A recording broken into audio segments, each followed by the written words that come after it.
Sometimes it's the simplest little things that make the biggest difference when it comes to building something that stands out or just looks really clean.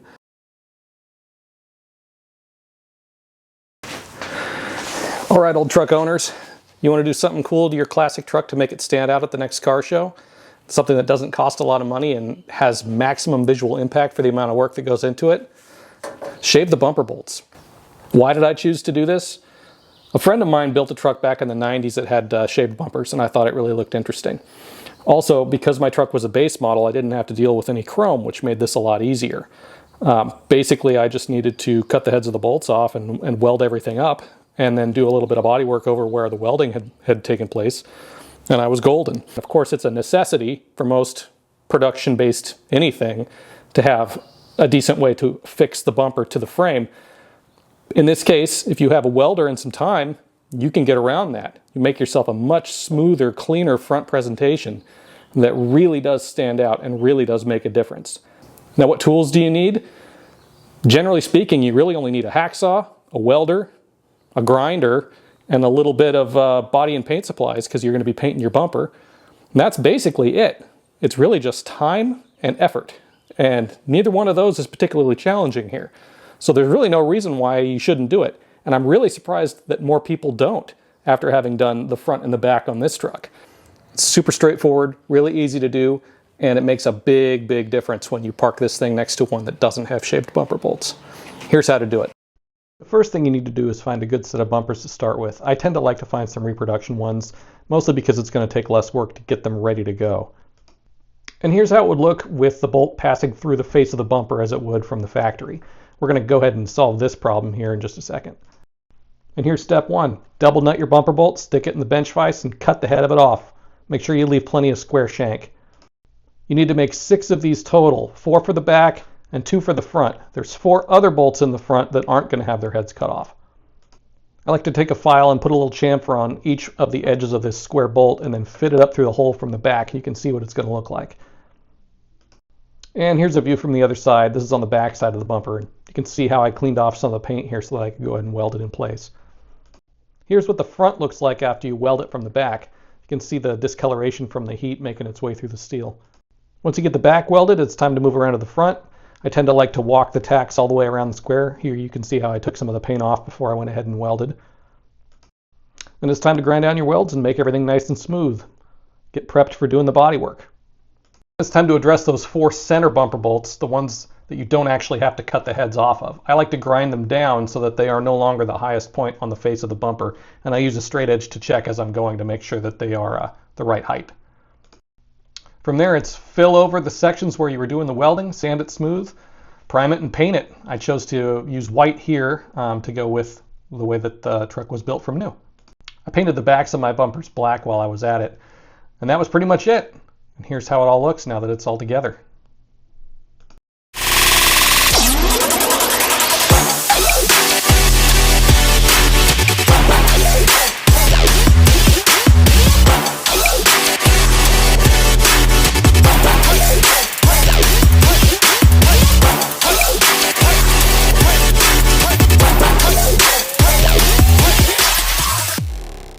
Here's the thing, this is nothing new. Custom car builders have been shaving things for generations. From bumper bolts like these, to door handles, to mirrors, to antennas, side marker lights, anything and everything that they could take off of a vehicle to make it look cleaner and make it stand out has always been fair game. This is no different. We're just applying it to the truck world in a way that I don't see happening often enough, in my opinion. There's an awful lot of trucks out there running painted bumpers that have those great big bumper bolts on them. And there's really no reason for it if you've got the time and the energy to put into making something like this stand out. Just taking a page out of the custom car builder's book and applying it to the classic truck world. Why not? And in this case, the bumper bolts I used were all leftovers from other projects.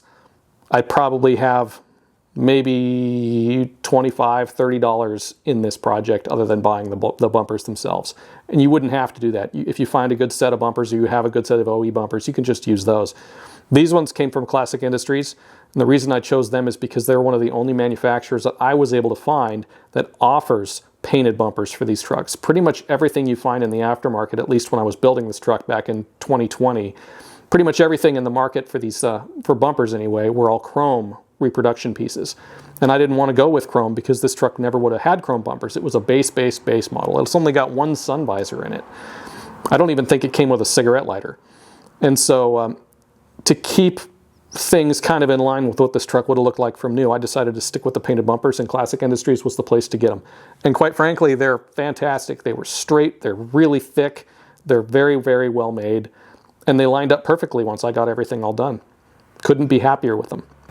But you could use stock original bumpers or a set you find in a junkyard just as easily. And you could probably even use a chrome one if you've had that, assuming you're going to paint it white. Just grind all the chrome down first. These bumpers are perfect for this kind of modification, particularly the front, because these 4 holes here, here, here, and here, which of course you can't see now because they're gone, but they're countersunk, which means you don't have to take the entire head of the bolt off, the entire round head off for the bumper bolt to be able to sit flush, which means that it still functions the way that it would have from the factory with a bolt passing through and holding from the face. It's just ground down a little bit smoother and then glazed over so you can't see it.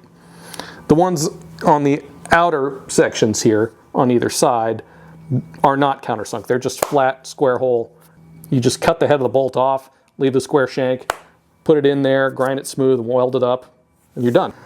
The biggest challenge is making sure you're a decent enough welder so that you get good penetration on the bolt welds so that you don't have to worry about them pulling through or the bumper falling off while you're going down the highway.